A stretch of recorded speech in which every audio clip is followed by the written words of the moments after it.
Magandang hapon po mga kababayan. Update na naman tayo po sa ating iniidolong si Krishna Mahusay, also known as Speaking Koreana. So ngayong hapon po may ginagawang live si Krishna, kaya lang po hindi ko napanood. Kasi nga po, nanay ka, ang daming ginagawa sa bahay. So late na po ako nakapanood. So yung babae, kinikilig. Bakit kaya siya kinikilig? Sino kaya yung sumilip sa live niya?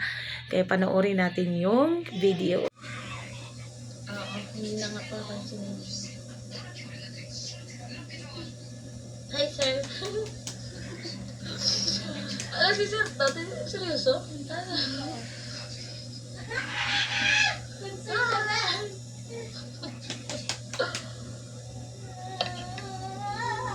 Sabi na sa di ka daw pansinin yung mga basher.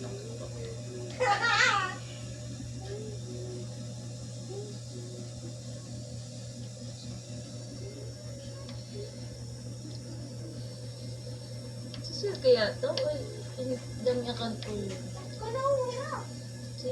Siya guro yun. Siya po ba?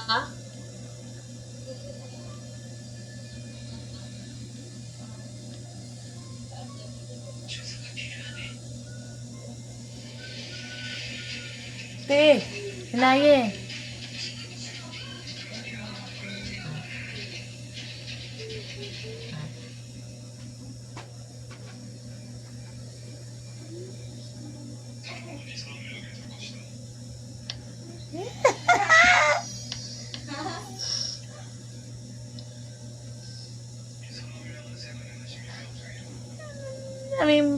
Namumula yung babae.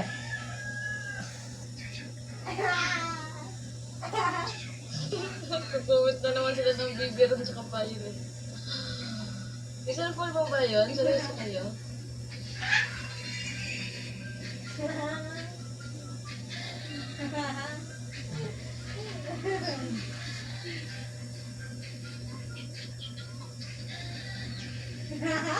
Thank you.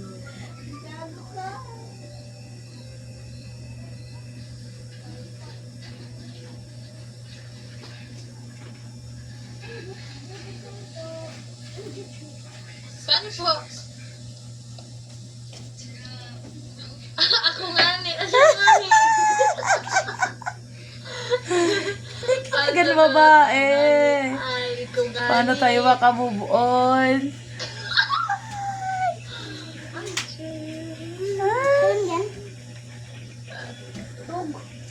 Ako nga ni. Ikaw nga ni di ay. Eh.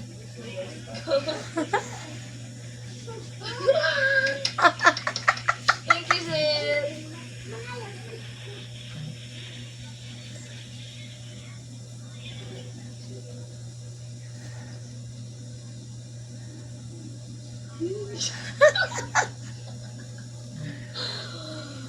Ala, matay katawa na naman tayo nito. Ngayon, ako hindi na tayo mga pag-ito.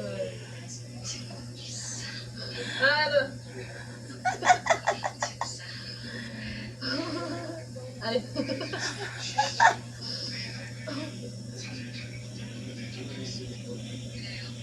Ayan na po, ang sumilip pala, yung lang-lang niya.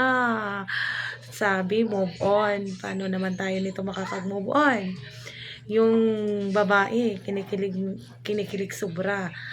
Namumula yung mukha sa sobrang kilig. O, di ba makikita mo yung saya sa kanila? Ano ba to? Sign na ba to? Na magiging okay na ang lahat?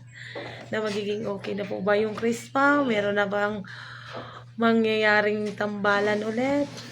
Sana soon. Meron na po. Kasi meron din sinabi si Krishna doon na pupunta siya doon sa PB House. Kaya abangan natin. Sa sobrang saya ko sa nakita ko kanina na sobrang kilig si Krishna. Parang nakatili ako sa sobrang tuwa. Sa sobrang saya ko ba na ang tagal kong nakikita yung smile na yon, yung ngiti na yon, yung kilig na yon. Yan kasi yung nagpapakilig sa tambalan ng dalawa, sa kakulitan ng dalawa. Pag sila yung magsasama, sobrang kulit.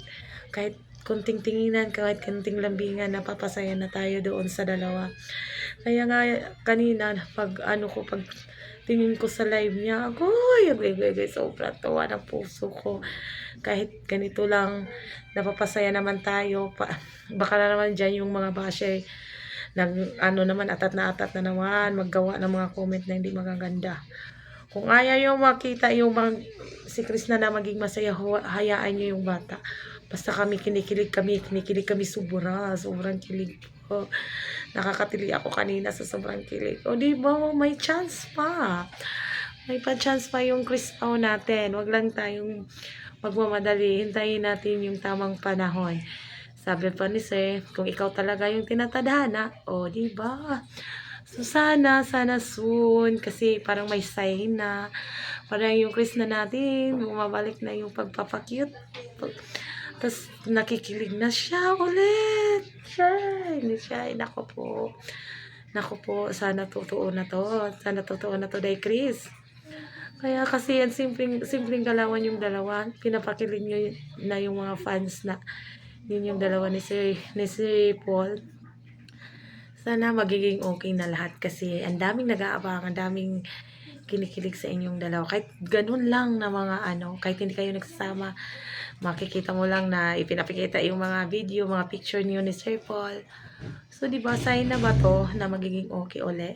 So, why not? Abangan natin yung susunod na kabanata. Salamat po. Basta ako, kinikilig kayo din ba? Kinikilig sa Chris Pao at kay Chris na. Di ba?